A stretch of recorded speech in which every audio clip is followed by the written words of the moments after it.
So our next unit is going to be a look at comparative politics. So that just means we're going to compare the political systems of different countries.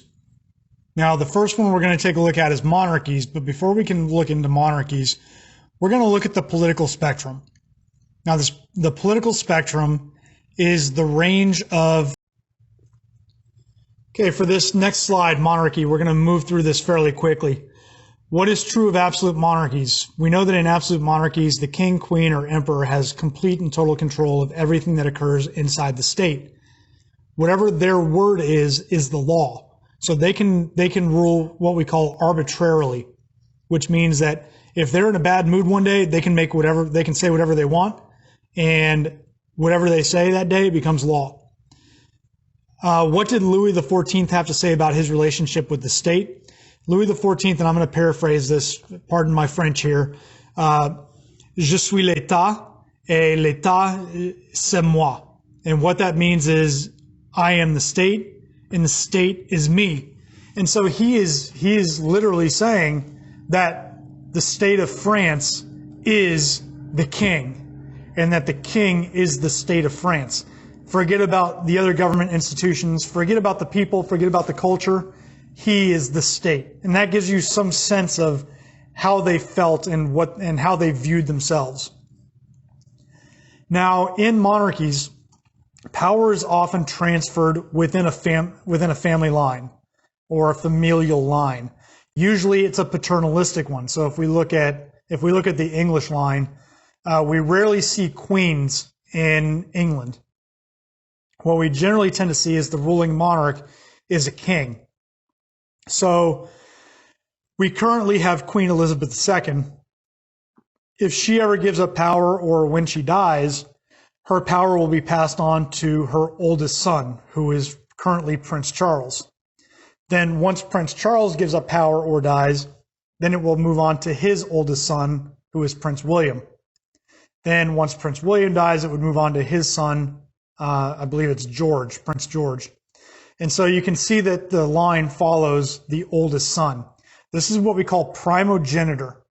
And primogeniture means that everything goes to the first. So the power of the state and all of the wealth and all of the good stuff that comes along with being the king or being the monarch is conferred upon the eldest son. What types of monarchies exist? We have limited monarchies. And in a limited monarchy, you're looking at the powers of the king or the queen or the emperor are curtailed. They do not have complete and total control within the state. Usually they're going to share power with some sort of legislative body. So a parliament, a Congress, a Duma, a Knesset, whatever it happens to be.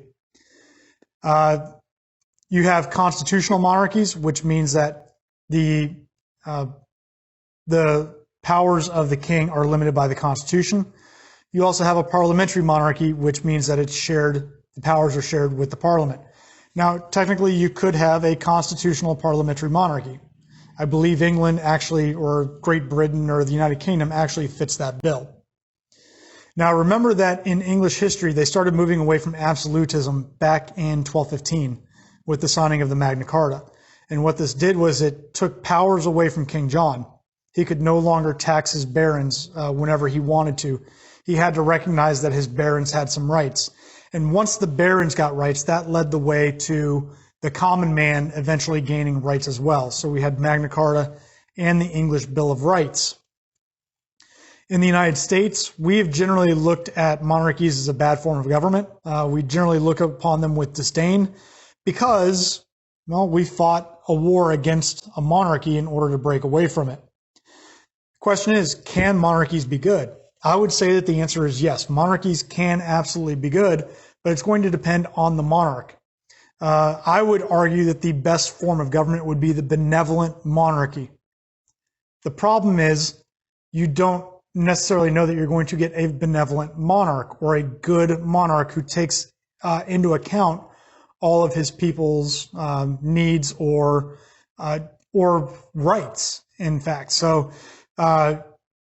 usually we get stuck with really, really bad monarchs think about the guy who builds up his business and gives it to his son, and his son wrecks the business, and then he hands it over to his son, and that son completely screws up the business. Well, that's kind of what monarchies are.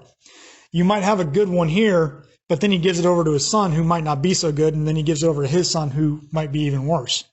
So that's the issue with monarchies, especially ones that go through a familial line or a dynastic line.